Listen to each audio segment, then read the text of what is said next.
CeFi, DeFi, CoFi? You've probably heard of the first of those two. CeFi, or centralized finance, basically relates to crypto transactions that use a centralized institution, like an exchange, for example. It tends to work in a very similar fashion to how you interact with traditional financial services, things like banks and brokerages.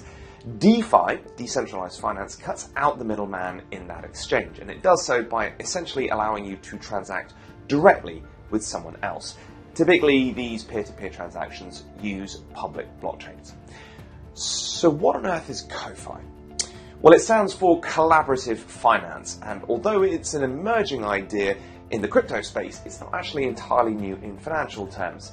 The idea is to promote a healthier economy on a more localized scale. So, for example, small and medium-sized businesses can make cash flow problems a little bit easier by going directly to their suppliers. Now, doing that can allow them to cut out the costs and the time that it's involved in using a middleman, like a bank, to make a payment. It's a bit like DeFi, but with a twist, and we'll get to that. In the past, this sort of financing has involved the creation of what are called complementary currencies. The term local exchange trading systems was coined in 1983. It's a system where members manage their own local currency rather than using one that's issued by a federal government. Ethan Buckman of Informal Systems explains. These are often small community-based initiatives to create, complements to the national currencies that provide, that keep circulation within communities and that promote growth sort of locally instead of just having everything extracted to, external or foreign owners or financiers. The problem with many of those kinds of solutions, as amazing as they are and as beneficial as they have been, is that they can struggle to scale. Places in the UK have been trying this lately. Towns and cities, including Bristol and Brixton, tried to use local currencies issued in the form of paper bills some 10 to 15 years ago. Liverpool, interestingly, went one step further, bringing things more up to date by offering an app which allowed digital payments. All of these projects allowed retailers to accept payments easily, and crucially, they also did so without incurring any bank or credit card charges. Now, most of them, however, including Liverpool's app, have come to an end. One user told the BBC the issue there was that they still ended up paying fees because they had bills that they couldn't settle using this local currency. Some are now trying to rethink the idea using blockchain. Ethan reckons that doing this will make total sense if we go back to remembering what crypto was originally designed to do.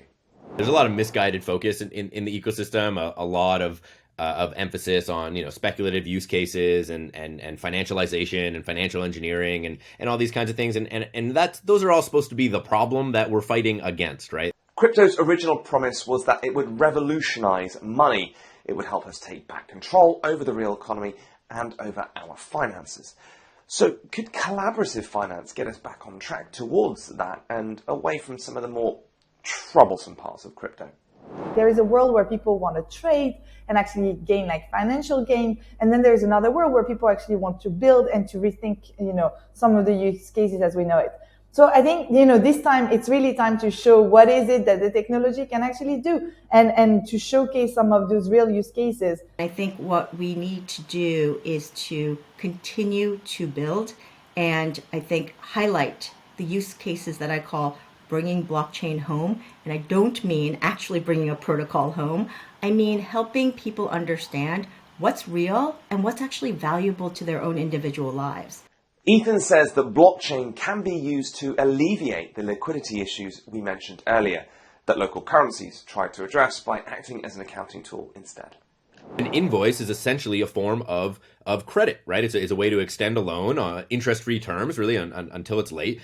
And so, there's a huge amount of trade credit outstanding. You can use blockchains as a decentralized accounting technology that offers a logically centralized accounting system to allow businesses from all over the world to collaborate on basically clearing their invoices without sort of any intermediaries, without having to factor their invoices or get advances and sort of pay high interest rates. There are already some projects trying this idea, things like Truck CoinSwap in the US. It aims to solve liquidity problems that face truckers and logistics companies working in the spot market. According to the American Trucking Association, over 70% of all freight in the US is moved by truckers.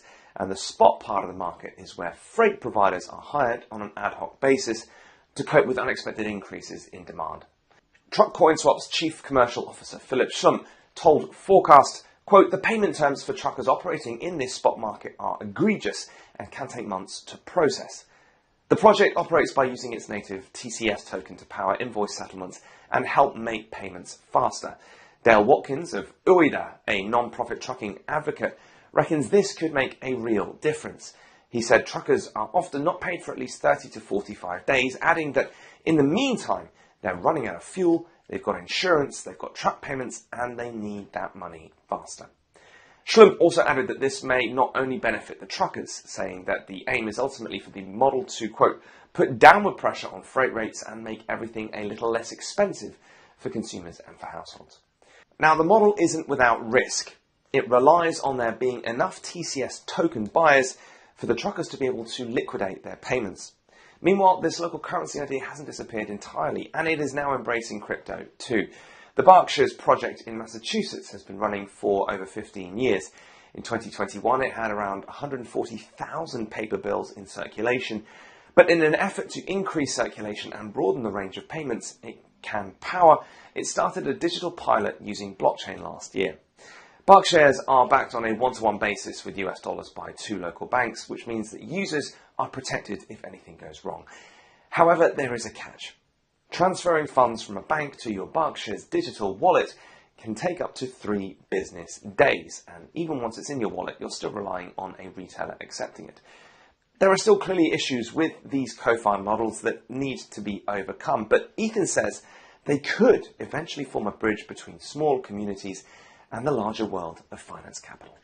You can actually think about the structure of the network as a whole and think about making loans to the whole network. And that sort of changes the calculus, allows you to reduce the overall risk and the systemic risk in a way that it could be quite meaningful and can actually help leverage capital and finance to solve actually outstanding problems, to reduce systemic risk and so on. All right, that's it for this video. Like and subscribe to it if you want to see more content like it, and let us know what your thoughts are about CoFi in the comments below or wherever you're watching.